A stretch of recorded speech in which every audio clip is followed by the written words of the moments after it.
আজকে আমরা সমাধান করব 2019 সালে এইচএস এর ক্লাস 11 এর প্রশ্নপত্র। তোমরা প্রশ্ন বিচিত্র বা কোশ্চেন ব্যাংক ফলো করলে প্রশ্নটা পেয়ে যাবে। তোমরা প্রশ্নটা দেখে নেবে। এছাড়াও আমি ডেসক্রিপশনে কোশ্চেনের লিংক দিয়ে দেবো, সেখান থেকে তোমরা প্রশ্নটা ডাউনলোড করে নিতে পারবে।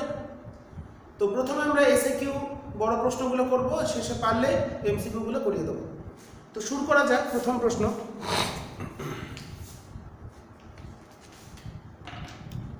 প্রশ্ন, এসএকিউ থেকে শুরু করছি। সেকশন 2 গ্রুপ এ, পৃষ্ঠা নম্বর 173।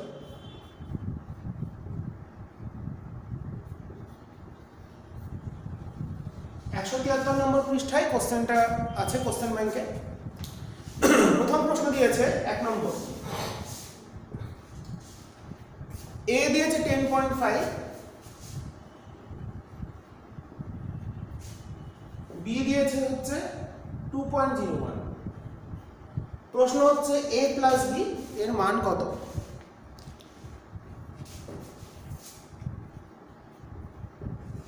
তাহলে এ প্লাস বি যদি আমরা করি 10.05 প্লাস 2.01, তাহলে আসছে কত? 12.51।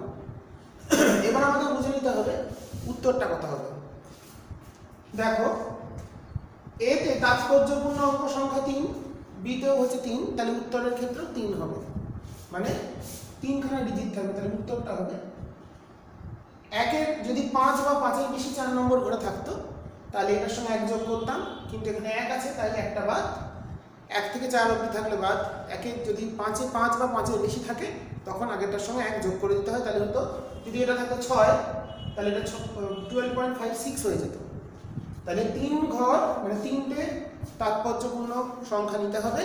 যেহেতু এর ক্ষেত্রেও তাৎপর্যপূর্ণ সংখ্যা 3, 1 2 3, এর ক্ষেত্রেও 1 2 3, তাহলে উত্তরের ক্ষেত্রেও 3টে ঘর মানে দশমিক মিলে 3টে ঘর থাকবে। তাহলে উত্তরটা হলো এটাই অ্যান্সার।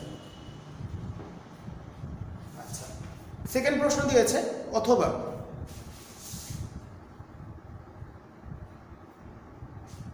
অথবাতে দিয়েছে মাত্রা বিশ্লেষণের সাহায্যে কি আমরা v = u + এটি সমীকরণ প্রতিষ্ঠা করতে পারি?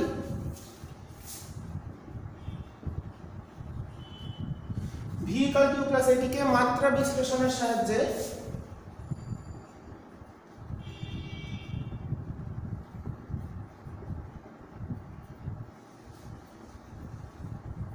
প্রতিষ্ঠা করা যাবে।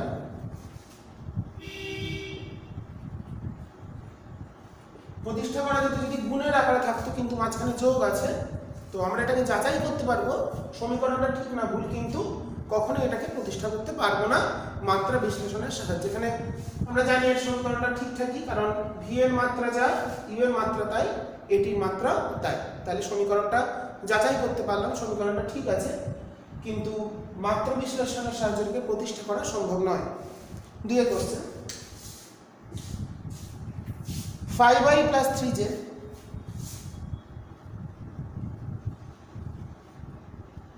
ডট 5i - 3j এর মান কত বার করতে বলেছে? ডট প্রোডাক্ট তোমরা জানো 5, তাহলে 5 5 এ 25 প্লাস 3 আর -3 মানে -9, তাহলে উত্তর হলো 16। তাহলে এটার মান হলো 16। তারপর একটা কেরোসিনের আপেক্ষিক গুরুত্ব দিয়ে 3, কেরোসিনের আপেক্ষিক গুরুত্ব দেওয়া আছে 0.8। তাহলে আপেক্ষিক গুরুত্বের মান যা হয় সেটা সিজিএস এর ঘনত্বের সমান হয়। অতএব এসআই এককে ঘনত্ব হবে 1000 দিয়ে গুণ 0.8 × 1000 kg/m³, মানে 800 kg/m³। সিজিএস এর আপেক্ষিক গুরুত্ব যা মান হবে তাকে 1 দিয়ে গুণ করলে পাবো সিজিএস এর ঘনত্বের মান, 1000 দিয়ে গুণ করলে পাবো এসআই তে ঘনত্বের মান। আচ্ছা, নেক্সট, পৃষ্ঠটানের মাত্রিক সংকেত লেখো, অথবা পৃষ্ঠটানের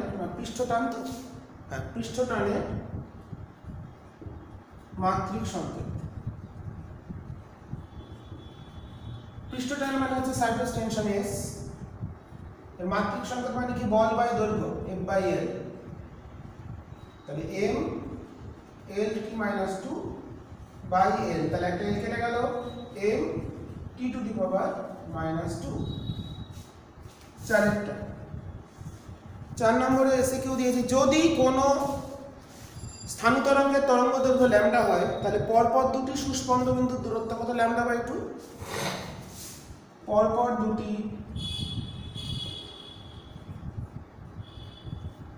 সুস্পন্দ বিন্দু দূরত্ব λ/2।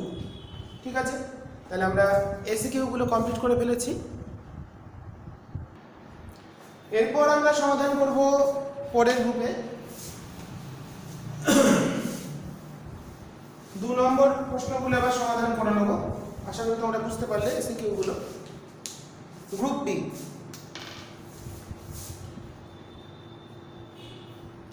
প্রথম প্রশ্ন দিয়েছে, সুষম ত্বরণে গতিশীল একটি কণার t-তম সময় অতিক্রান্ত দূরত্ব দেওয়া আছে।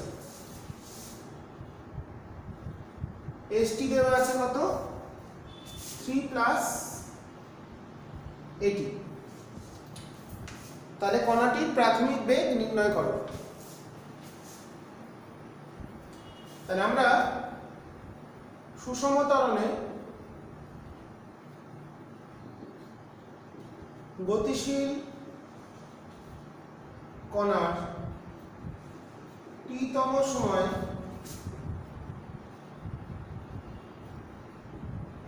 অতিক্রান্ত দূরত্ব, পথ দেয়নি, দূরত্ব দিয়েছে, আমরা জানি st = u + ½ 2t - 1। তাহলে ইউটা কত আসছে এখানে? অর্থাৎ ইউ সমান হচ্ছে 3 একক। ঠিক আছে, নেক্সট, অথবা a cap + b cap = c cap. Cap মানে একক ভেক্টর, তাহলে এখানে বলেছে a ভেক্টর আর b ভেক্টরের মধ্যবর্তী কোণ কত। দেখো, a ক্যাপের মান কত? 1 একক ভেক্টর, b ক্যাপের মানও 1, c ক্যাপের মানও 1। তাহলে এটা মানে কি a আর b ক্যাপের লব্ধি c ক্যাপ, তার মানে c ক্যাপ স্কয়ার সমান হচ্ছে a ক্যাপ স্কয়ার যোগ b cap square plus 2ab cos theta. a আর b এর মধ্যবর্তী কোণ থিটা, তার লব্ধি সূত্র। এবার a ক্যাপের মান কত? 1, এটাও 1, 1 2 × 1 × 1 cos থিটা। তাহলে cos থিটা চলে আসছে কত? -1/2, অর্থাৎ থিটা হচ্ছে 120 ডিগ্রি। থিটা চলে এলো 120 ডিগ্রি। সমাধান হয়ে গেল 5 অথবা 6 দাগে যাব প্রশ্নে। 6 প্রশ্ন কি বলেছে? 2 কেজি ভরের একটি ব্লক অনুভূমিক রাস্তায় রাখা আছে। এটা দিয়েছে 2 কেজি। রাস্তার ঘর্ষণ গুণাঙ্ক 0.2 হলে 6 নিউটন বল প্রয়োগ করলে প্রথম সেকেন্ডে কত দূরত্ব অতিক্রম করবে? মিউ দিয়ে দিয়েছে 0.2, মোস্ট প্রবাবলি 0.2। অ্যাপ্লাইড ফোর্স, তাহলে এদিকে একটা ফোর্স অ্যাপ্লাই করলাম 6 নিউটন, এদিকে বাধা বল ফ্রিকশন μn, এদিকে mg, এদিকে লম্ব প্রতিক্রিয়া, এদিকে ত্বরণ। তাহলে আগে ত্বরণটা বার করি। তাহলে প্রথম 1 সেকেন্ডে অতিক্রান্ত দূরত্বটা আমাদের নির্ণয় করতে হবে। তাহলে ফ্রিকশন কত? মিউ mg, মিউ কত? 0.2, m হলো 2 × g 9.8। তাহলে আমরা এটা ক্যালকুলেট করে নেবো কত আসছে। জি এর মান 10 বলেনি, জি 10 বলেছে, তাহলে তো আমাদের খুব সহজেই হয়ে গেল 0.4 মানে 4 আসছে। অতএব ইকুয়েশনটা কত, f মাইনাস f সমান ma। f প্রযুক্ত বল বাঁধা বল, তাহলে f কত 2 দিয়েছে 6 বিয়োগ 4, m হচ্ছে কত 2 ইন্টু a, তাহলে a চলে এলো কত 2/2 1। অতএব প্রথম সেকেন্ডে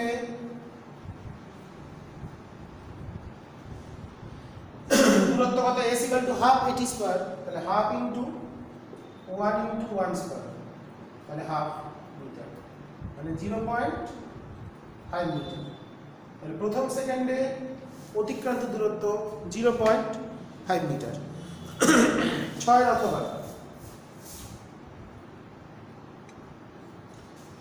অথবা কি বলেছে, অনুভূমিকের সঙ্গে 30 ডিগ্রি কোণে আনত একটি মসৃণ অন্ততলে 2 কেজি ব্লক আছে।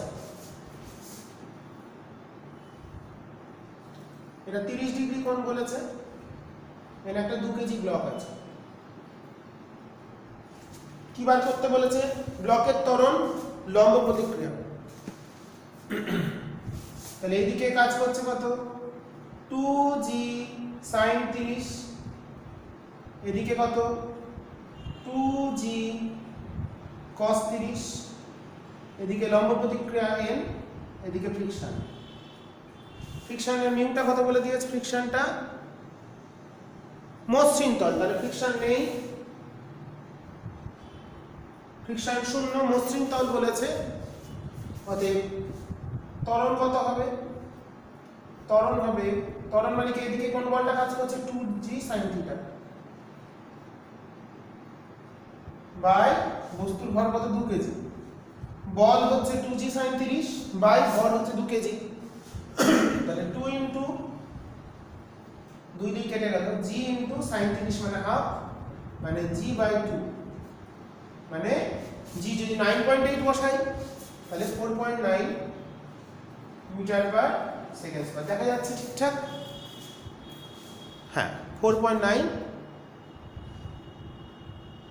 মিটার পার সেকেন্ড স্কয়ার হলো ত্বরণ। আর লম্ব বল, সেকেন্ড কোশ্চেনটা কি দিয়েছিল, লম্ব প্রতিক্রিয়া। লম্ব প্রতিক্রিয়া কত পেয়েছি n মানে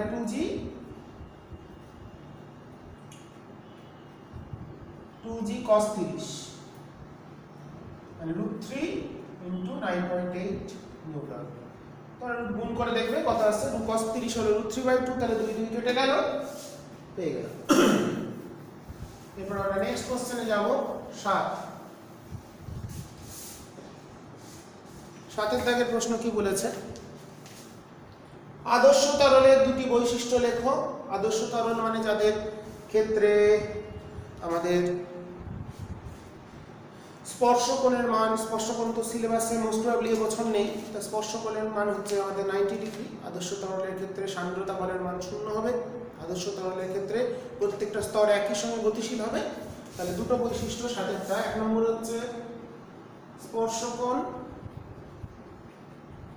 90 ডিগ্রি, আর 2 নম্বর সান্দ্রতাঙ্ক বা সান্দ্রতা বল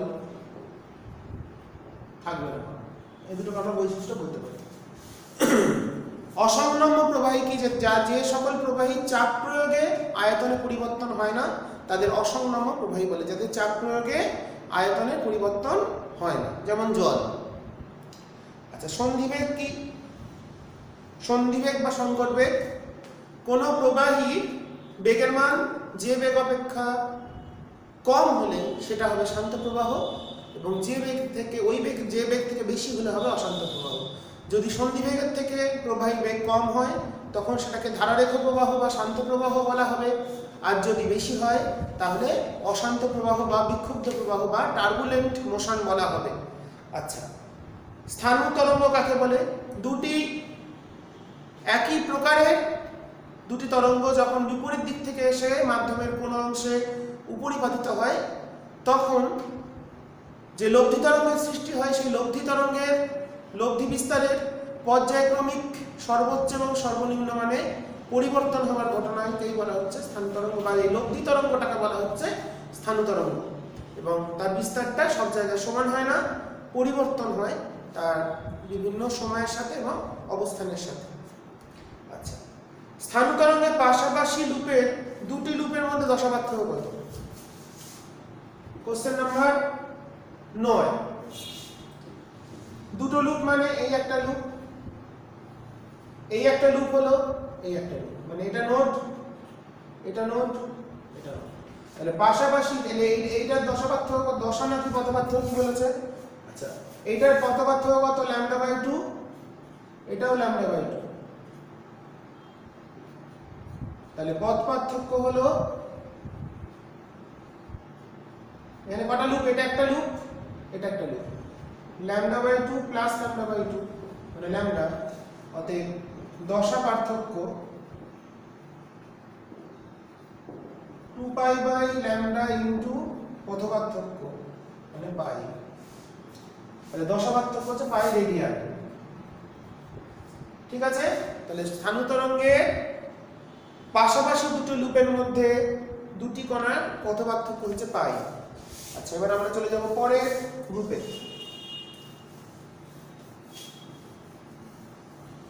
পরবর্তী গ্রুপ ঘর্ষণ বলের দুটো সুবিধা আমরা জানি। ঘর্ষণ আমাদের হাঁটতে সাহায্য করে, যদি লিখতে সাহায্য করে, অনেক কিছু আছে, পড়ে নেবে এটা। স্থিতিকোণ বা বিরাম কোণ কি? কোনো নততলের উপর রাখা কোনো বস্তুর ক্ষেত্রে নততলের নতিকোণের সর্বোচ্চ যে মানের জন্য, নতিকোণের সর্বোচ্চ যে মানের জন্য বস্তুটা নততলের উপর স্থির থাকতে পারে, সেই নতিকোণের সর্বোচ্চ মানকেই বলা হচ্ছে স্থিতিকোণ বা বিরাম কোণ। ঠিক আছে? কি বললাম? নততলের উপর রাখা কোনো বস্তু নতিকোণের যে মানের জন্য নততলের উপর স্থির থাকতে পারে বা গতিশীল হওয়ার প্রবণতা দেখায় কিন্তু গতিশীল হতে পারে না, সেই ক্ষেত্রে কি হয়? মিউ সমান ট্যান থিটা হয়, সেটাকেই হচ্ছে নতিকোণ বা বিরাম কোণ বলে। ঘর্ষণ শঙ্কু কি জানি আমরা? ঘর্ষণ শঙ্কু 10 অথবা কোন একটা বস্তুর উপর এদিকে কাজ করছে লম্ব বল, আমরা এদিকে ফোর্স অ্যাপ্লাই করেছি, তাহলে তার ফ্রিকশনটা কোন দিকে? এদিকে ফ্রিকশন, ঘর্ষণ বল। লম্ব বল আর ঘর্ষণ বলের লব্ধি লম্ব প্রতিক্রিয়ার সঙ্গে যে কোণ করে তাকে বলা হচ্ছে ঘর্ষণ কোণ। লম্ব বল আর ঘর্ষণ বলের লব্ধি লম্ব প্রতিক্রিয়ার সঙ্গে যে কোণ উৎপন্ন করে সেটাকে বলে ঘর্ষণ কোণ। এবং এই ঘর্ষণ কোণকে নির্দিষ্ট করে, যদি এটা আমরা ত্রিমাত্রিক নির্দেশ তলে এটাকে ঘুরিয়ে দিই, তাহলে যে শঙ্কু পাবো সেটাকেই বলা হচ্ছে ঘর্ষণ শঙ্কু। ঘর্ষণ কোণটাকে নির্দিষ্ট করে ত্রিমাত্রিক নির্দেশ তলে যদি আমরা এই লব্ধি বলগুলো আটটাকে পরিবর্তন করি, চেঞ্জ করি সব দিকে, ধরে একটা পয়েন্টে কাজ করছে এই, তাহলে এইভাবে যদি ঘোরাই, এটাকে ফিক্সড করে এটাকে ঘোরাই, তাহলে যেটা শঙ্কু আকৃতি জিনিস পাচ্ছি সেটাকেই বলা হচ্ছে ঘর্ষণ শঙ্কু। যার এই বাহু বরাবর, লব্ধিগুলো বরাবর, বাহুগুলো বরাবর থাকবে কি? লব্ধি বলটা কাজ করবে, আর যার অক্ষ বরাবর থাকবে লম্ব বল, সেটাই হচ্ছে ঘর্ষণ শঙ্কু। আচ্ছা, স্থিত ঘর্ষণ বল একটি স্বনিয়ন্ত্রক বল। খুব ভালো প্রশ্ন। স্থিত ঘর্ষণ বলকে কেন স্বনিয়ন্ত্রক বল বলে? কারণ প্রযুক্ত বলের মান 0 হলে ঘর্ষণ বল, স্থিত ঘর্ষণ বলটা 0 হয়। এরপর প্রযুক্ত বল যত বাড়তে থাকে সীমাস্থ মান অবধি ঘর্ষণ বল সমানুপাতিক হারে বাড়তে থাকে। তোমরা জানো এটা হচ্ছে 10 অথবাতেই আছে। এদিকে যদি আমরা প্রযুক্ত বল দিই, এদিকে ঘর্ষণ বল প্লট করি, দেখা যাবে প্রযুক্ত বল যত বাড়ে ঘর্ষণ বলটা সমানুপাতিক হারে বাড়তে থাকে এবং এইটা হলো সীমাস্থ মানে গিয়ে পৌঁছলো।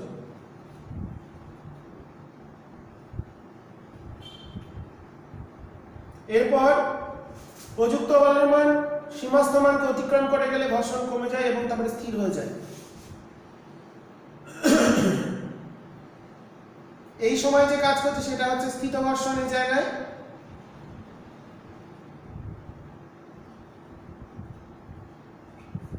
তাহলে স্থিত ঘর্ষণ বলটা প্রযুক্ত বলের সাথে সমানুপাতে বৃদ্ধি পায় এবং বস্তুটাকে স্থির অবস্থায় বা স্থিতিজাড্য ধরে রাখতে সাহায্য করে যতক্ষণ না পর্যন্ত প্রযুক্ত বলটা সীমাস্থ মানকে স্থিত ঘর্ষণের সীমাস্থ মানকে অতিক্রম করছে।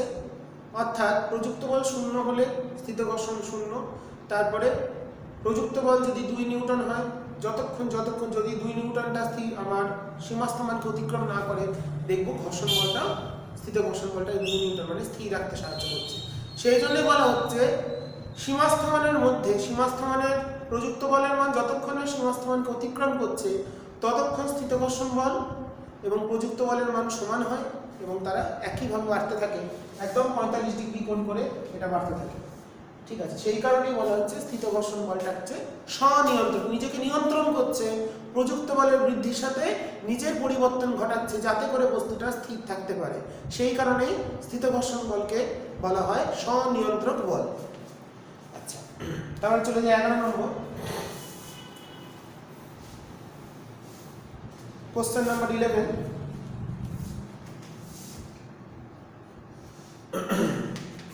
কোন অনুভূমিক তলে 2 কেজি ভরের একটি ব্লক, কোন অনুভূমিক মসৃণ তলে 2 কেজি একটা ভরের ব্লক আছে। আচ্ছা, দোনো অনুভূমিক তলে 2 কেজি ভরের ব্লক পূর্ব দিকে এবং 4 কেজি ভরের ব্লক পশ্চিম দিকে, তাহলে এটা 2 কেজি 4 কেজি দিকে থাকবে।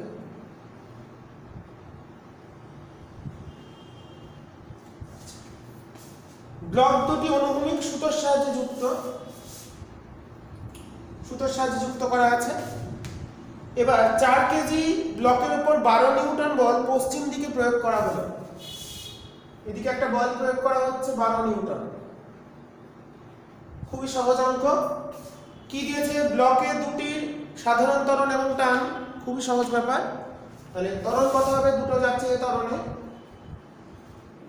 সাধারণ ত্বরণ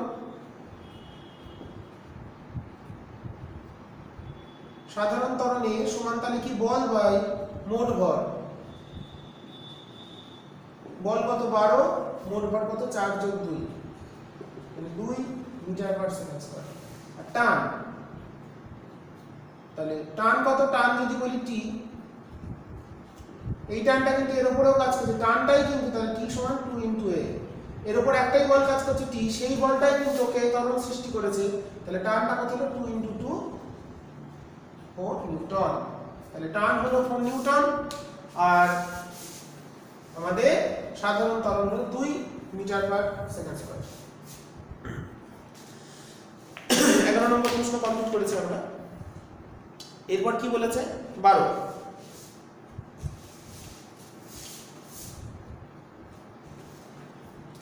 মসৃণ অনুভূমিক তলে রক্ষিত 8 কেজি ভরের একটি গোলক বিস্ফোরণের পর 3টে টুকরো হলো 1 কেজি, 3 কেজি, 4 কেজি। এটা 8 কেজি ভরের বস্তু আছে, সেটা বিস্ফোরণ হয়েছে। যদিও এটা এবছর ভরবেগ সংরক্ষণের জায়গাটা নেই, তাও বলা যায় না। 4 কেজি খণ্ড গেছে পূর্ব দিকে, 4 কেজিটা গেছে পূর্ব দিকে। কত বেগে? 1 মিটার পার সেকেন্ড। আচ্ছা, 3 কেজি গেছে উত্তর দিকে, 3 কেজি টুকরো গেছে উত্তর দিকে, কত বেগ নিয়ে? 1 মিটার পার সেকেন্ড। তাহলে প্রশ্ন হচ্ছে 1 কেজি খণ্ডটা, এটা যে 1 কেজি থাকলো সেটা কোন দিকে যাবে? তো আমরা এটাকে বলছি আই ক্যাপের দিক, এটা হচ্ছে জে ক্যাপের দিক। তাহলে ভরবেগ সংরক্ষণ অনুসারে এটার ভরবেগ তাহলে কত? 4 ইনটু 1 আই ক্যাপ, এটার ভরবেগ কত? 3 ইনটু 1 জে ক্যাপ। আর 1 কেজি ভরের বেগ ধরলাম ভি, তাহলে 1 ইনটু ভি সমান 0। কেন? প্রথমে বস্তুটা স্থির ছিল, তাহলে মোট সমগ্র বস্তুর ভরবেগ 0, তাহলে পরেও 0 হবে। তাহলে এটা চলে আসছে 4i প্লাস 3j সমান ভি ক্যাপ। তাহলে ভি এর মানটা কত চলে এলো? √4 স্কয়ার প্লাস 3 স্কয়ার মানে 5, এবং সেটা অবশ্যই মাইনাস এসছে। তার মানে কেমন? দুটোই মাইনাস মানে কি? দুটোই মাইনাস মানে প্রথমটা এদিকে কি ছিল? 4 কেজি, এটা কি ছিল এদিকে?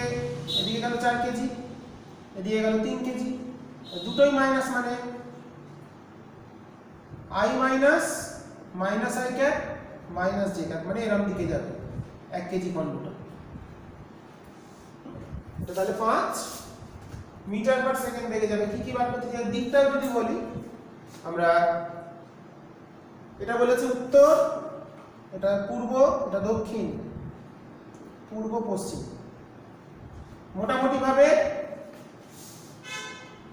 অ্যাঙ্গেলটা যদি আমরা থিটা বলি, tan থিটা আসছে 3/4, থিটা সমান tan ইনভার্স 3/4। তাহলে tan ইনভার্স 3/4 কোণে পশ্চিমের সাপেক্ষে পশ্চিমের সাপেক্ষে দক্ষিণের দিকে tan ইনভার্স 3/4 ডিগ্রি কোণে 5 মিটার পার সেকেন্ড বেগে ওই খণ্ডটি 1 কেজি খণ্ডটি গতিশীল হবে। আচ্ছা, 12 অথবা দিয়েছে।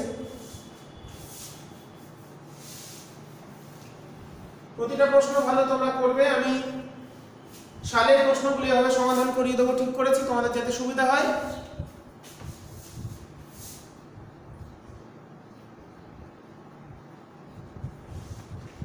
উল্লম্বের সঙ্গে সুতো যখন থিটা কোণে হয় তখন একটি সরল দোলক পিণ্ড ছেড়ে দেওয়া হলো, সর্বনিম্ন অবস্থানে টান কত? দোলক পিণ্ড আছে, উল্লম্বের সঙ্গে থিটা কোণে এখান থেকে ছেড়ে দিয়েছে।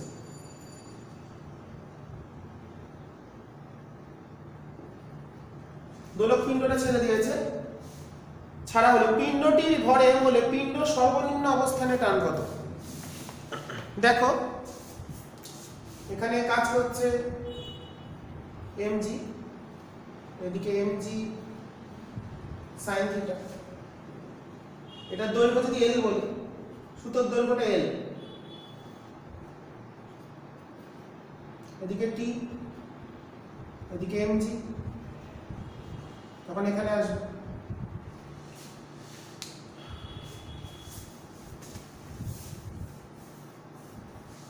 তাহলে আমাদের এটা খুব একটা লাগছে না করতে হবে, এইটাই কাজে লাগবে। এটার হাইটটা কত?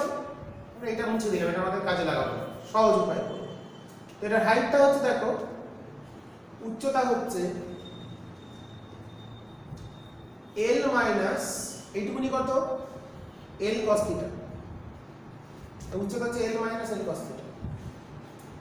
তাহলে এখানে তার গতিশক্তি যদি বলি, এখানে বেগ হবে v, অর্থাৎ হাফ mv স্কয়ার সমান হবে mgh। তাহলে mv স্কয়ার সমান আসছে mg l into 1 minus cos theta। তাহলে mv স্কয়ার বাই l টা কত? অভিকেন্দ্র বলটা কত আসছে? mg 1 minus cos theta। আচ্ছা, এবার সর্বনিম্ন অবস্থানে উল্লম্ব বৃত্তপথে গতি নেই, তাও এটা যেহেতু সরল দোল গতি হিসেবে দিয়েছে তাই হিসাবে আমি করে দিচ্ছি। t minus mg সমান m v square by l। তাহলে t কত? mg plus mv square by l, তাহলে mg plus mg into 1 minus cos theta। তাহলে হলো mg কমন গেল 2 minus cos theta। তাহলে এটাই হচ্ছে সর্বনিম্ন অবস্থানে টান। আমরা হিসাবটা দেখে নিই। এটা উচ্চতা বলেছে থিটা কোণে তখন ছেড়েছে, তাহলে সেই অবস্থানে থেকে ছাড়ার ফলে তার এখানে একটা বেগ অর্জন করেছে, সেই বেগ থেকে আমরা একটা v স্কয়ার বাই l অভিকেন্দ্র বলটা বার করলাম। এখন জানি যে কোনো অবস্থায় কেন্দ্র বরাবর যে লব্ধি বলটা কাজ করে সেটাই অভিকেন্দ্র বল। তাহলে t minus mg cos v square by l বসিয়ে দিয়ে থিটা পেলাম mg into 2 minus cos theta। ঠিক আছে, তাহলে এটাই আমাদের টানের সম্পর্ক। তোমরা ঠিক করে পড়ে নেবে। এরপর আমরা নেক্সট কোশ্চেনে যাব।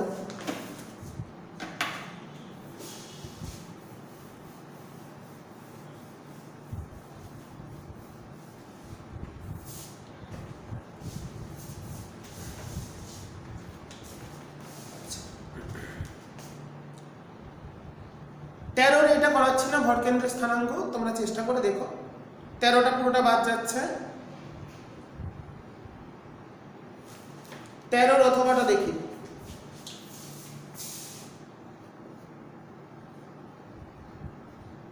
13 প্রথম কোশ্চেনটা যদি কেউ করতে চাও আমাকে বলবে, আমি তোমাদের বুঝিয়ে দেবো, কমেন্টের মাধ্যমে জানাবে। আচ্ছা, একটি হালকা মিটার স্কেলের দুটি কিলকের উপর অনুভূমিকভাবে রাখা হলো। একটি কিলক 10 সেন্টিমিটার চিহ্নে রাখা আছে, অপরটা 80-তে। এটা হচ্ছে একটা মিটার স্কেল, এটা 0, এটা 10, এটা 100 মিটার মানে 1 মিটার। এটা এখানে একটা 80 আছে, এখানে একটা, এখানে লিখলাম 10, এখানে একটা রেখেছে,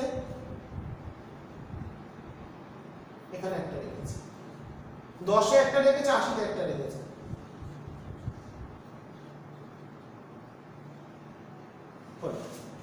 নেক্সট কি বলেছে? 50 সেমি চিহ্নিত স্থানে, এটা 50 মিডল পয়েন্ট, চিহ্নিত স্থানে 70 গ্রাম ভর ঝোলালে, মানে 70 গ্রাম ভর ঝুলিয়ে দেওয়া হয়েছে।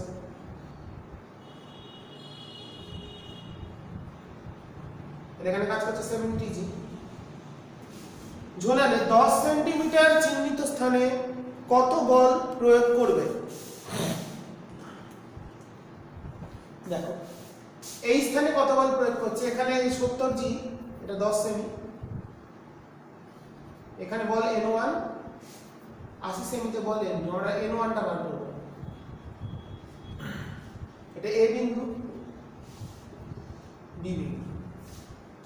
তাহলে B বিন্দুর সাপেক্ষে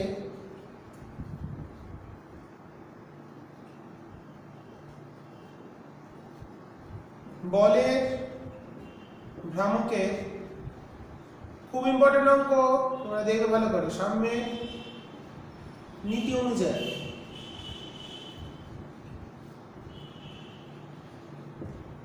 কত হবে?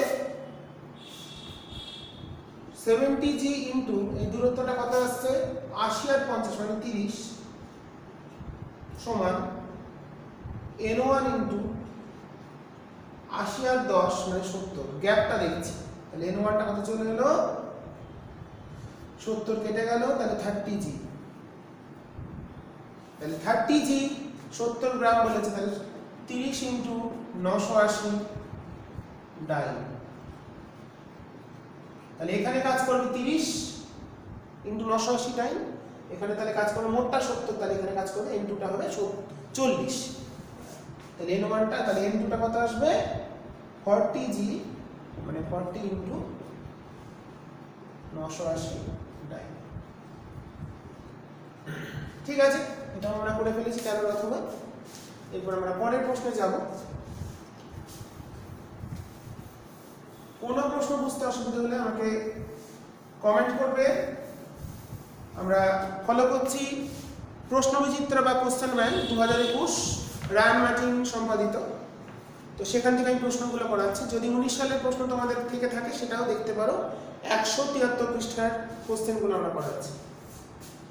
আচ্ছা, একটি রিং অনুভূমিক রাস্তায় না হতে গড়াচ্ছে, এর রৈখিক গতিশক্তি আবর্ত গতিশক্তির সমান হয়। 14 নম্বর। রিং, রিংয়ের ক্ষেত্রে আই কত, হাফ mr স্কয়ার। আচ্ছা, রৈখিক গতিশক্তি, এটা রিং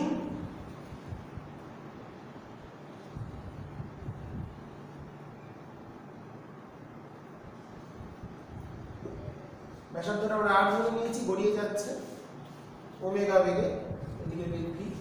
তাহলে রৈখিক গতিশক্তি হাফ mv স্কয়ার, আবর্ত গতিশক্তি half i omega square. i মানে শিখেছি, সরি রিং বলেছে, রিং এর mr স্কয়ার, প্লেট বললাম, প্লেট খেয়াল করেছিলাম, half mr square omega square. তাহলে হাফ v সমান হচ্ছে ওমেগা r, তাহলে হাফ mv স্কয়ার। যেহেতু v সমান ওমেগা, তাহলে ওমেগা স্কয়ারকে, তাহলে সুতরাং ট্রান্সলেশনাল কাইনেটিক এনার্জি আর রোটেশনাল কাইনেটিক এনার্জি, অতএব translational kinetic energy is to rotational kinetic energy সমান চলে আসছে 1:1, দুটোই হাফ এম ভি স্কয়ার। এটা যদি প্লেট বলতো, প্লেটের ক্ষেত্রে আইটা বসাতাম হাফ এম আর স্কয়ার, নিরেট গোলক বলতে বসাতাম 2/5 এম আর স্কয়ার, ফাঁপা গোলীয় গোলক বলতে বসাতাম 2/3 এম আর স্কয়ার। এগুলো আমরা জানি, আচ্ছা করে ফেলেছি এটা। 14 অথবা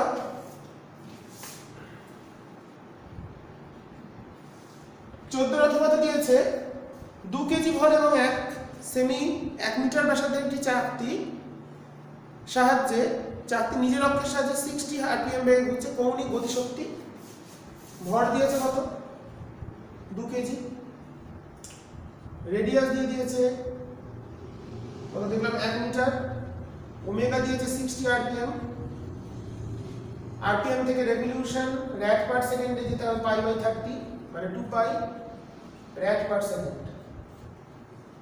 আমি সূত্রগুলো লিখে দিচ্ছি। তাহলে রিং বলেছে তো চাকতি, তাহলে গতিশক্তি আর কৌণিক ভরবেগ, সুতরাং গতিশক্তি হবে half I omega square. I মানে কত বলেছি হাফ এম আর স্কয়ার, চাকতি যেহেতু half M R square omega square. সবগুলো মান আছে বসিয়ে নেবে, গতিশক্তির একক হবে জুল। আর কৌণিক ভরবেগ তো কৌণিক ভরবেগ আই ওমেগা, কৌণিক ভরবেগ হচ্ছে এল সমান আই ওমেগা মানে half M R square omega, এটা একক হবে জুল সেকেন্ড। ঠিক আছে, মানগুলো বসিয়ে নেবে। আমি তোমাদের সূত্রগুলো লিখে দিয়েছি, অঙ্কটা করতে গেলে যে সূত্রটা লাগবে সেটা তোমাদের বলে দিলাম। তাহলে গতিশক্তি হলো হাফ আই ওমেগা স্কয়ার, আইটা হচ্ছে প্লেট বলেছে এখানে, চাকতি তার ক্ষেত্রে half M R square into omega square, আর কৌণিক ভরবেগ হচ্ছে আই ওমেগা, তাহলে half M R square into omega. কৌণিক ভরবেগের একক হলো জুল সেকেন্ড, আর কৌণিক গতিশক্তির একক হচ্ছে জুল। এককগুলো ঠিক করে লিখবে, নাহলে কিন্তু নাম্বার পাওয়া যাবে না। এরপর আমরা 15 নম্বর প্রশ্ন করব।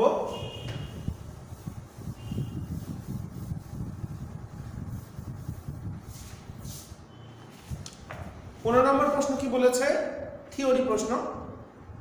গভীরতার সাথে জি এর মানের পরিবর্তন তোমরা দেখে নেবে, এটা আমার ভিডিও ক্লাসে করানো আছে। আচ্ছা, পৃথিবীর কেন্দ্রে অভিকর্ষজ ত্বরণের মান কত হয়? 0 নয়।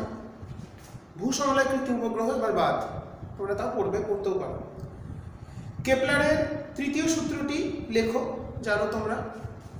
সূর্যকে যখন আবর্তন করে বিভিন্ন গ্রহগুলি, তাহলে গ্রহগুলি কি হয়? প্রদক্ষিণ কালের বর্গ, গ্রহগুলির গড় দূরত্বের ঘনের সাথে সমানুপাতিক, মানে টি স্কয়ার সমানুপাতিক আর কিউব। আচ্ছা, এবং প্রমাণ করে বলেছে পারবে করতে। সূর্যের সাপেক্ষে পৃথিবীর কৌণিক বেগের পরিবর্তনের হার কত? সূর্যের সাপেক্ষে পৃথিবীর কৌণিক বেগের পরিবর্তনের হার কত? 0, কারণ সমকৌণিক বেগে সূর্যকে কেন্দ্র করে পৃথিবী ঘোরে, তার time period constant, omega constant, তাহলে ডি ওমেগা ডিটি 0 হবে। আচ্ছা, 16 অথবা কোন নক্ষত্র চারিদিকে একটি গ্রহ বৃত্তাকার কক্ষপথে আবর্তন করছে, দেখাও যে গতিশক্তি এর মোট শক্তির দ্বিগুণ হয়। এর স্থিতিশক্তি মোট শক্তির দ্বিগুণ হয়। আচ্ছা, এটা কত? এটা 16 অথবা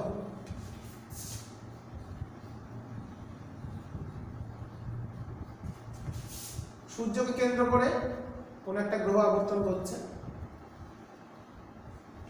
ধরলাম ব্যাসার্ধ আর, সূর্যের ভর ক্যাপিটাল এম, গ্রহের ভর স্মল এম, তাহলে স্থিতিশক্তি কত হবে?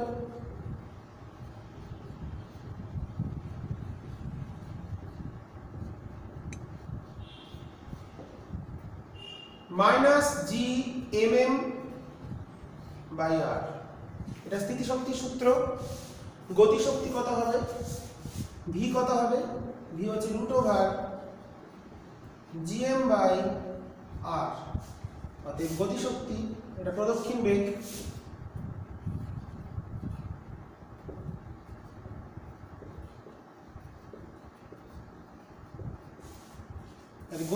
কত হবে? কাইনেটিক এনার্জি কত? Half M V square. তাহলে হাফ এম ভি স্কয়ার করা মানে যে জিএম বাই আর, অর্থাৎ মোট শক্তি ই টোটাল, দুটো যোগ করে দাও, মাইনাস হাফ জিএমএম বাই আর। দেখতেই পাচ্ছ মাইনাস জিএমএম বাই আর হলো স্থিতি শক্তি, আর গতি শক্তি হচ্ছে হাফ মাইনাস জিএমএম বাই আর, তার মানে হচ্ছে গতি স্থিতি শক্তির মানের অর্ধেক। অতএব ইপি সমান 2 ইন্টু ই টোটাল। এটাই আমাদের প্রমাণ করতে বলেছিল, মোট শক্তির দ্বিগুণ হচ্ছে স্থিতি শক্তি, আমরা সেটা করে ফেলেছি। নেক্সট 16 অথবাটা আমরা কমপ্লিট করেছি। 17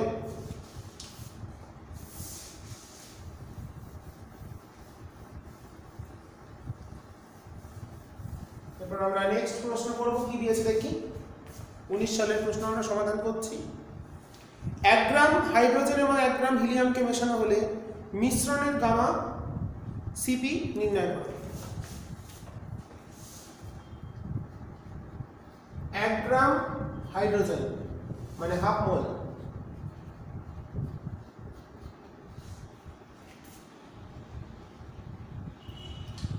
1 গ্রাম হিলিয়াম, 1 গ্রাম হিলিয়াম দিয়েছি তো, হ্যাঁ, মানে হচ্ছে 1/4 মোল। আচ্ছা, মিশ্রণের সিভি কত? N1CV plus N2CV by N1 plus N2। আচ্ছা, সিভির সূত্র কি? Half FR. এফটা হচ্ছে স্বাধীনতার মাত্রা, তাহলে N1টা কত? প্রথমটা N1, তাহলে হাফ। সিভিটা হচ্ছে প্রথম CV1টা হচ্ছে হাইড্রোজেনের, হাইড্রোজেন দ্বিপরমাণু, তাহলে স্বাধীনতার মাত্রা হলো 5/2 আর। হিলিয়াম হচ্ছে 1 পরমাণু, 3/2 আর বাই N1 প্লাস N2 মানে হাফ প্লাস 1/4। হিসাব করবে, সিভি পেয়ে যাবে। আর সিপি কত? সিপি হচ্ছে সিভি প্লাস আর, সিপিও পেয়ে যাবে এখান থেকে, পেয়ে গেলে। আর গামা কত? গামা মানে হচ্ছে সিপি বাই সিভি। আমি হিসাব করে লিখে দিচ্ছি ভ্যালুগুলো কত আসছে। প্রথমটা আসছে 5/4 যোগ 3/8, 8টা কমন বাই হাফ প্লাস 1/4, 13/16। সিভিটা আসছে 13/16 না 13/6, তাহলে এটা হবে কত? 19/6 আর, তাহলে এটা হবে কত? 19/13। 19/13 করলে হয় 1.46। তাহলে মিশ্রণের গামা হলো 1.46, সিপি হলো 13/6 আর, আর এর মান বসাতেও পারো এসআইতে বা সিজিএস এ। আর সিবি হচ্ছে 13/, সিপি হলো 19/6 আর সিবি হলো 13/6 আর। হয়ে গেল। এরপর আমরা নেক্সট প্রবলেম দেখব।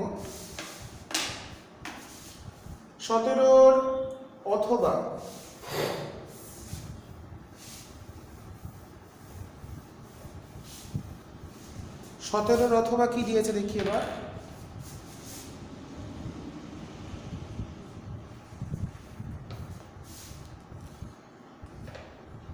এ কোন গ্যাসের অবস্থা P0 V0 থেকে 2P0 3V0 এমন ভাবে করা হলো যেন PV সরলরৈখিক হয়। PV সরলরৈখিক হয় মানে P proportional to V, মানে P/V কনস্ট্যান্ট, যেহেতু সরলরৈখিক। বলেছে কি অবস্থার পরিবর্তন এমন ভাবে করা হলো যেন সরলরৈখিক হয় PV লেখচিত্র, মানে স্ট্রেট লাইন হলে P সমানুপাতিক V, তাহলে এখানে আমরা কি লিখতে পারি, প্রথম ছিল অবস্থা P0 V0, সেখান থেকে গেছে 2P0 3V0। তাহলে গ্রাফটা কেমন দেখতে হবে, এটা ধরো P0 ধরলাম, এটা V0, তাহলে এটা 2P0, এটা 2P0, এটা 3V0। তাহলে মোটামুটি বিন্দুটা এরকম জায়গায় পাচ্ছি। তাহলে কৃতকার্য মানে এই ক্ষেত্রফলটা বার করতে হবে।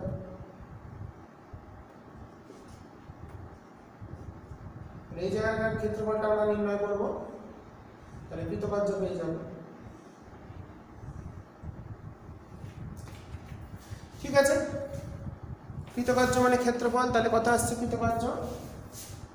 কৃতকার্য সমান হাফ ইন্টু সমান্তরাল বাহুদের যোগফল, মানে হচ্ছে P0 প্লাস 2P0 ইন্টু এটুকুনি কত, V0 থেকে 3V0 মানে 2V0,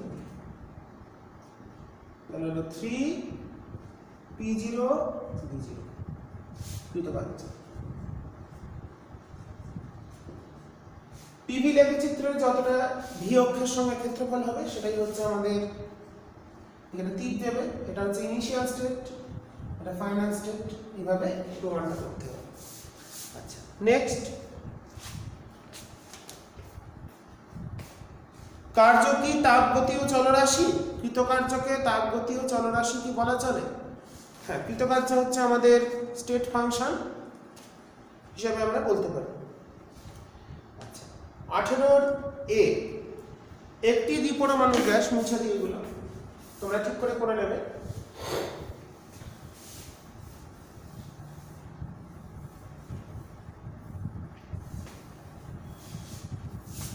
প্রধানত চলরাশি তো হচ্ছে ধরো আভ্যন্তরীণ শক্তি, গৃহীত তাপ, তারপরে হচ্ছে চাপ, আয়তন, এগুলোর উপর নির্ভর করে হচ্ছে কার্য, সেই হিসাবে আমরা বলতে পারি। কার্যকে আমরা ব্যাপক চলরাশি হিসেবে বলতে পারি। 18 এতে কি বলেছে, একটি দ্বিপরমাণু গ্যাসের চূড়ান্ত আয়তন প্রাথমিক আয়তনের 32 গুণ, প্রাথমিক উষ্ণতা যদি 127 ডিগ্রি সেলসিয়াস হয়, চূড়ান্ত উষ্ণতা কত? আয়তনটা বলেছে 32, তাহলে V2 বলেছে 32 V1, আর P1টা বলেছে, সরি T1 বলেছে কত, 127 প্লাস 273 মানে 400। T2 কত?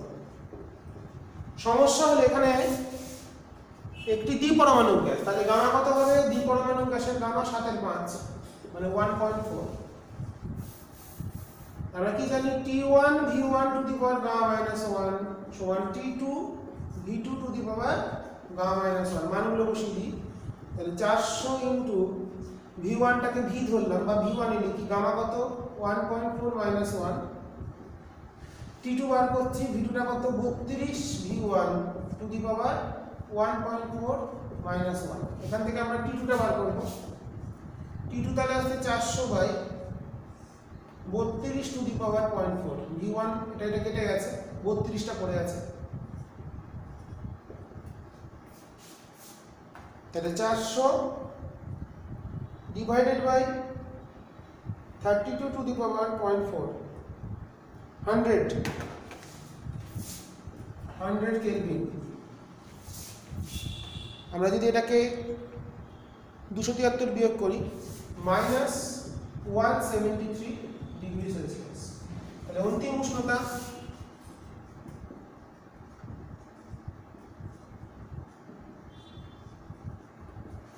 -173 ডিগ্রি সেলসিয়াস বা 100 কেলভিন। আচ্ছা, 18 এ হলো রুদ্ধতাপ প্রসারণে গ্যাস কি কোনো কার্য করে? প্রয়োজনীয় শক্তির উৎস কি? রুদ্ধতাপ প্রসারণের ক্ষেত্রে গ্যাসের আভ্যন্তরীণ শক্তিকে ব্যবহার করে কার্য করে, তাহলে উৎস হচ্ছে, শক্তির উৎস হচ্ছে সেকেন্ড পার্ট, শক্তির উৎস হচ্ছে আভ্যন্তরীণ শক্তি বা ইন্টারনাল এনার্জি। তাহলে রুদ্ধতাপ প্রক্রিয়ায় গ্যাস আভ্যন্তরীণ শক্তিকে কাজে লাগিয়ে কার্য সম্পাদন করে। তাহলে আমরা করলাম 18 কমপ্লিট। এরপর আমরা চলে যাব 19-এ, তোমরা ঠিক করে করবে।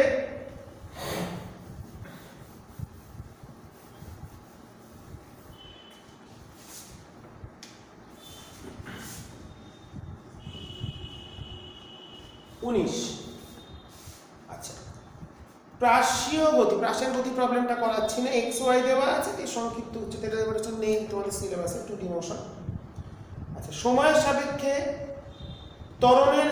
ত্বরণের পরিবর্তনের হারের একক কি? Metre per second cube.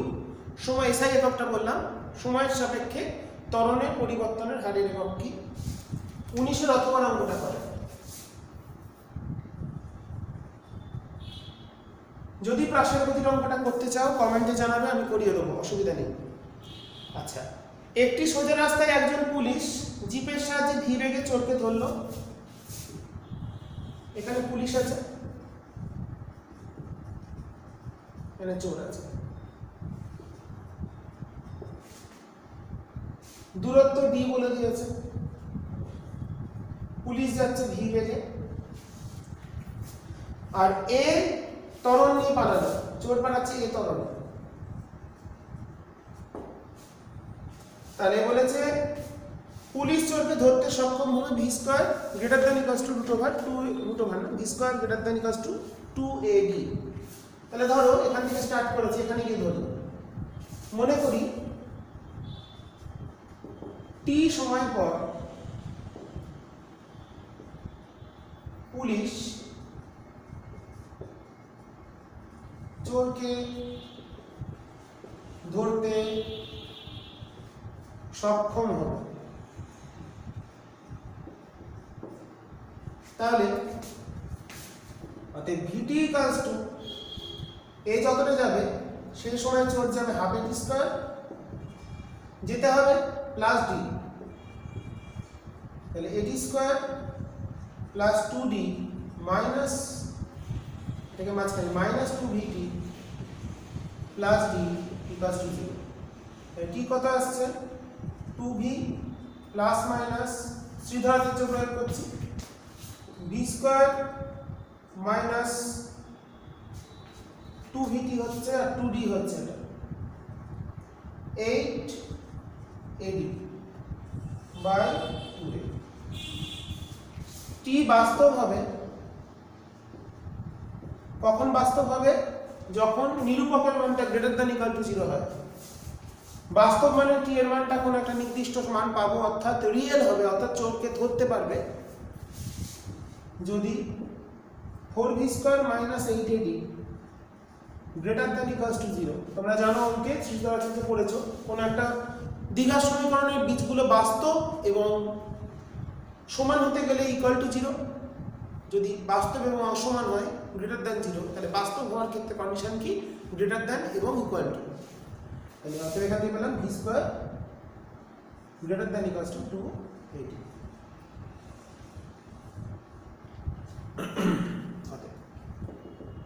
ওকে, এরপরে কি বলেছে? 20 মিটার উচ্চতা থেকে একটি কণা পড়ল, কতক্ষণ পর এবং কত বেগ নিয়ে ভূমিতে আঘাত করবে?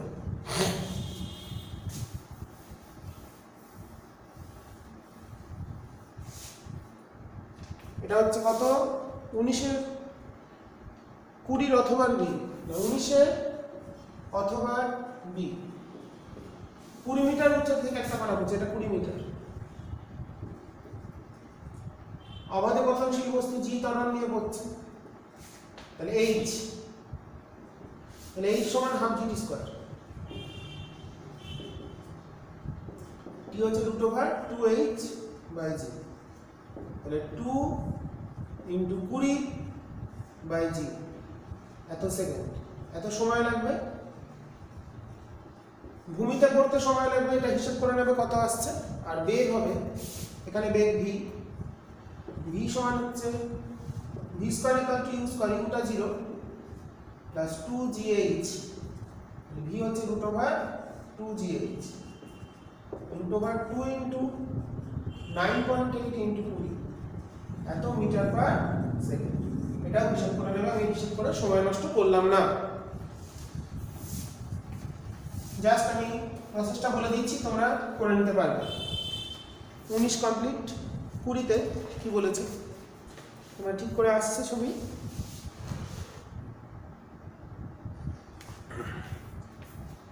একটি পাথরখণ্ড জলে ওজন 18 গ্রাম, কেরোসিনের ওজন হচ্ছে 20 গ্রাম। পাথরখণ্ডের ভর, আয়তন এবং ঘনত্ব নির্ণয় করো। 20A পাথরখণ্ডের ভর ধরি, পাথরখণ্ডের ভর সমান প্রকৃত ভর। তাহলে আমাদের কি সূত্র? আপাত ওজন অ্যাপারেন্ট ওয়েট সমান real weight minus V into D বা ভি ইন্টু রো। রোটা হলো তরলের ঘনত্ব। প্রথমটা বলেছে কেরোসিনের ওজন বলেছে 18, না জলে ওজন বলেছে 18, কেরোসিনে হচ্ছে 20।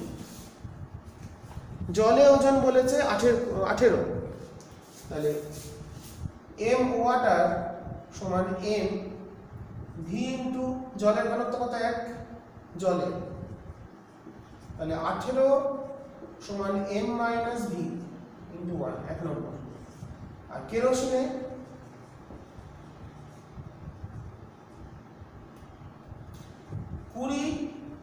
এম মাইনাস ভি ইন্টু কেরোসিনের ঘনত্ব বলেছে আপেক্ষিক গুরুত্ব মানে ঘনত্ব মানে 0.8। এই দুটো সমীকরণকে সমাধান করলে তোমরা যদি প্রথম থেকে দ্বিতীয়টা বিয়োগ করো, 2 বিয়োগ 1 যদি করো, তাহলে আসছে 2 সমান এটা থেকে এটা, তাহলে আসছে ভি ইন্টু 0.2। তাহলে ভিটা পেয়ে গেলাম 10 সেমি কিউব। অতএব কি কি বার করতে বলেছে? পাথরখণ্ডের আয়তন বেরোলো, ভরটা বার করবো। অতএব ভিটা কত হবে এখানে বসিয়ে দিই, এটা হচ্ছে 10। তাহলে এম চলে এলো হচ্ছে 28 গ্রাম, ভর হলো 28 গ্রাম, আয়তন বেরোলো ঘনত্ব, পাথরখণ্ডের ঘনত্ব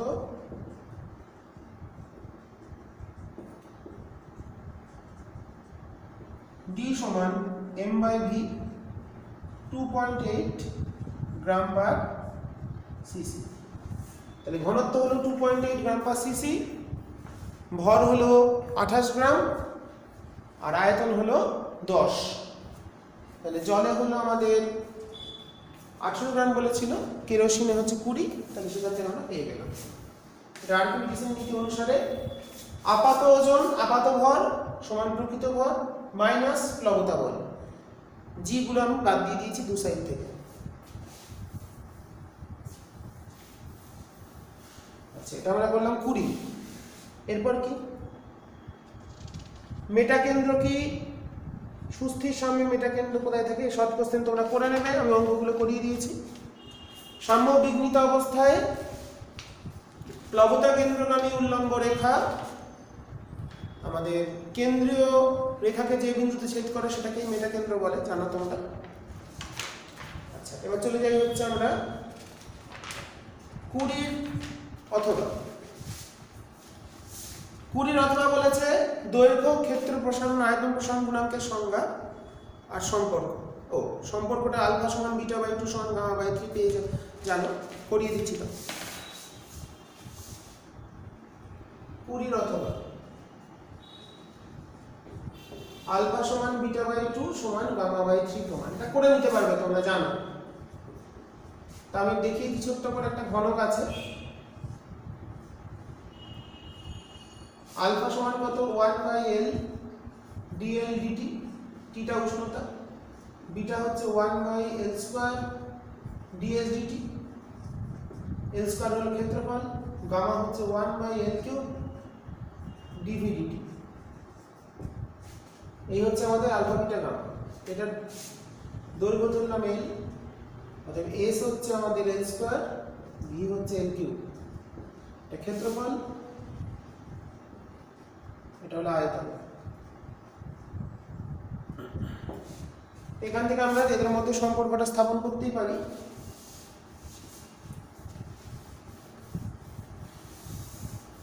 তোমরা জানাবে কেমন এই ধরনের সলিউশন করার তোমাদের সুবিধা হচ্ছে কিনা, তাহলে আমি পরে এগুলো করাবো, তোমরা নিশ্চয়ই জানাবে প্রত্যেকে। আচ্ছা, প্রথম আসো beta 1/L² ds dt, ddt of L², তাহলে 1/L² থাকলো, এটা হলো 2L dL dt। তাহলে দেখো এলো একটা L কেটে গেল, তাহলে আসছে কত 2 × 1/L dL dt মানে 2 আলফা। আবার গামা সমান আসছে 1/L³ ddt of v, v মানে কত L3, তাহলে হচ্ছে 1/L³ 3L² dL dt। তোমরা ডেরিভেটিভ করতে শিখে গেছে, তাহলে এটা থাকলো 3 × 1/L dL dt মানে এটা হচ্ছে আলফা, তাহলে 3 আলফা। তাহলে বিটা পেলাম কি, অতএব আলফা সমান পেলাম, আলফা সমান প্রথমে পেলাম β/2, লাস্ট পেলাম হচ্ছে আলফা সমান গামা সমান 3 আলফা, তাহলে আলফা সমান গামা/3, এটাই প্রমাণ করতে বলেছে, ওটা হয়ে গেছে। এবছর আসতে পারে ইম্পর্টেন্ট, প্রমাণটা খুব ইম্পর্টেন্ট, তোমরা অবশ্যই ভালো করে দেখবে প্রমাণটা। জলের তাপমাত্রা 4 ডিগ্রি থেকে 0 ডিগ্রি হলে আয়তন এত থেকে এত হয়, জলের গড় আয়তন গুণাঙ্ক, আয়তন প্রসারণ গুণাঙ্কের মান কত? এর সঙ্গে একটা অঙ্ক আছে 20 অথবা বি, 20 দাগের অথবা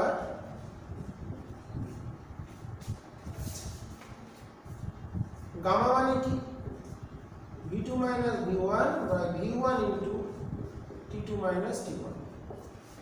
আচ্ছা, কি বলেছে,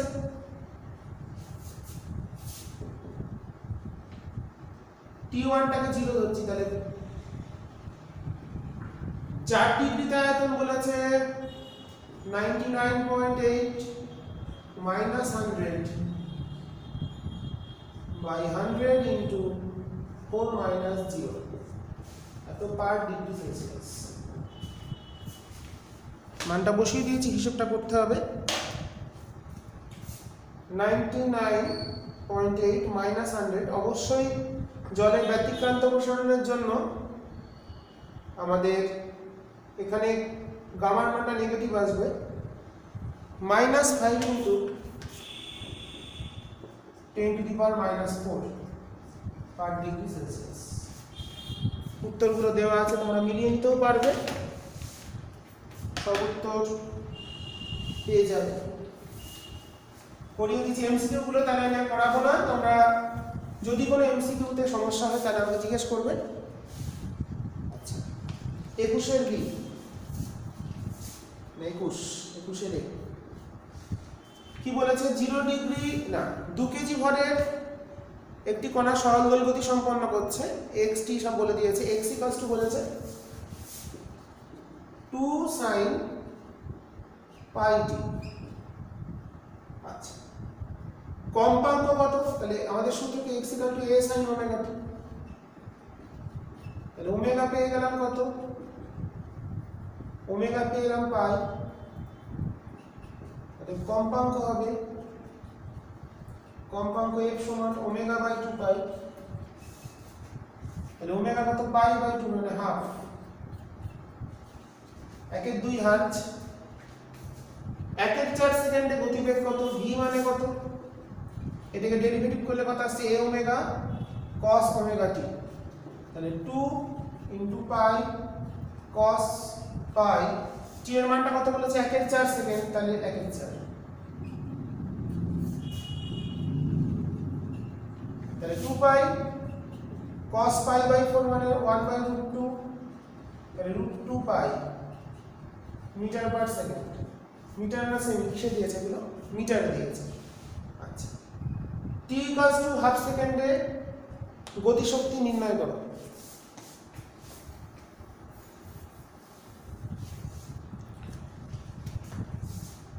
এটা হলো 1,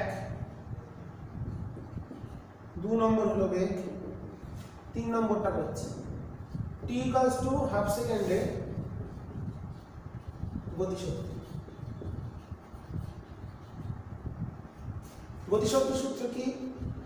হাফ এম ওমেগা স্কয়ার এ স্কয়ার মাইনাস এক্স স্কয়ার। কিংবা বেগ বার করেও করতে পারতে।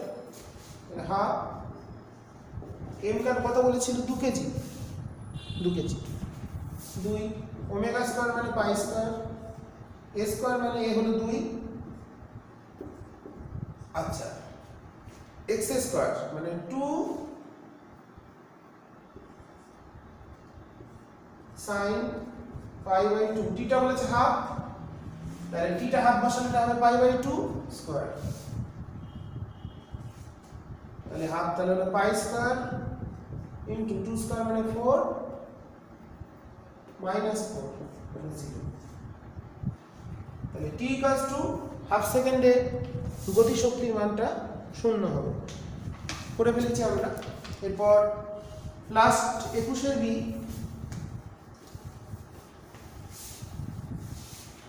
21 দাগের বি একটা 0 ডিগ্রি উষ্ণতায় শব্দের বেগ এত, 10 ডিগ্রিতে শব্দের বেগ কত? vt সমান v0 1 প্লাস 0.00183 t। 0 ডিগ্রিতে শব্দের বেগ বলেছে 330, 1 প্লাস 0.00 183 × 10। হিসাব করবে, উত্তর যেটা আসবে লিখে নেবে মিটার পার সেকেন্ডে। আচ্ছা, অথবা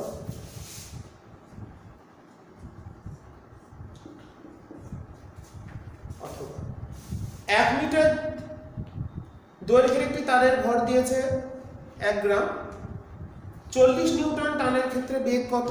ভি মানে √T/m। টি দিয়েছে হচ্ছে 40 নিউটন, মানে 40 × 10⁵ ডাই। আর এম হচ্ছে একক দৈর্ঘ্যের ভর। 1 মিটারের ভর 1 গ্রাম, তাহলে এমটা কত হবে? 1/100 গ্রাম পার সেন্টিমিটার। এই দুটো মান বসিয়ে দিলে বেগের মানটা আমরা পেয়ে যাব। তাহলে √40 × 10⁵ ডিভাইডেড বাই 0.01। 2 এর পর 4টে শূন্য, সেমি পার সেকেন্ড মানে 200 metre per second. 200 metre per second এসছে উত্তরটা। আচ্ছা, লাস্ট আর পেপার আমাদের কি প্রশ্ন আছে? দুমুখ খোলা নলে অর্গানলের ক্ষেত্রে, একমুখ নলের ক্ষেত্রে অধিক, হ্যাঁ দুমুখ খোলা অর্গানলের ক্ষেত্রে সুর, একমুখ খোলা অপেক্ষা অধিক মিষ্টি হয় কেন আমরা জানি, কারণ দুমুখ খোলা নলের ক্ষেত্রে জোড় বিজোড় সকল সমমেল উপস্থিত থাকে, আর একমুখ খোলার ক্ষেত্রে শুধুমাত্র বিজোড় সমমেলগুলো উপস্থিত থাকে। সেই জন্য দুমুখ খোলা নলের ক্ষেত্রে উৎপন্ন সুর অধিকতর শ্রুতিমধুর। তো আজকে তোমাদের জন্য 2019 মাধ্যমিক সালের প্রশ্ন, মাধ্যমিক বলছি সরি, HS 11 এর প্রশ্ন কমপ্লিট করে দিয়েছি। তো তোমরা প্রবলেমগুলো করে নেবে এবং আমাকে জানাতে ভুলো না কেমন লাগলো সমাধান করে। অবশ্য যদি বলো এরপর আমি আবার 18, 17 প্রত্যেকটা সালেরই সমাধান ইচ্ছা আছে করিয়ে দেবো, নিশ্চয়ই করিয়ে দেবো। তো তোমরা নিশ্চয়ই দেখবে এবং ভালো করে সমাধান করে নেবে। যদি তোমাদের কাছে প্রশ্ন না থাকে ডেসক্রিপশন থেকে কোশ্চেনের লিঙ্কটা দেখে নেবে, আমি কোশ্চেনের লিঙ্কটা ডেসক্রিপশনে আপলোড করে দেবো। ঠিক আছে, তোমরা সবাই ভালো করে মন দিয়ে পড়াশোনা করো। আর সালের প্রশ্নগুলো খুবই গুরুত্বপূর্ণ, ফাইনাল পরীক্ষার জন্য 2 মাস মতন সময় আছে। তো তার জন্য দেখতে থাকো এবং সমাধানগুলো ভালো করে করে নাও। আর এমসিকিউ আর কয়েকটা প্রশ্ন আমি করাইনি, যেহেতু এবছর সিলেবাস থেকে কিছু বাদ দিয়েছে ভর কেন্দ্র। যদি মনে করো করবে আমাকে কমেন্টে জানাবে, নিশ্চয়ই আমি তোমাদের সাহায্য করব, বলে দেওয়ার জন্য আমি আছি, অসুবিধা নেই। ঠিক আছে, আজকে এখানেই শেষ করছি। আবার নেক্সট যেদিনকে সময় পাবো পরবর্তী ভিডিও ক্লাস তোমাদের জন্য আপলোড করব। তোমরা এর মধ্যে ভিডিওটা ভালো করে দেখে কোশ্চেনগুলো সমস্যার সমাধান করে নাও, আর তার সাথে কোশ্চেন ব্যাংকটাও ভালো করে প্র্যাকটিস করো। কোশ্চেন ব্যাংকে যদি কোনো প্রশ্ন আটকায় আমাকে কমেন্টে জানাবে, কত আগে কত প্রশ্ন তোমরা জানালেই আমি করে দেবো ভিডিও ক্লাসের মাধ্যমে, যখন আমি সময় পাবো অবশ্যই। ঠিক আছে, আজকে এখানেই আলোচনা শেষ করলাম। সবাই মন দিয়ে পড়াশোনা করো।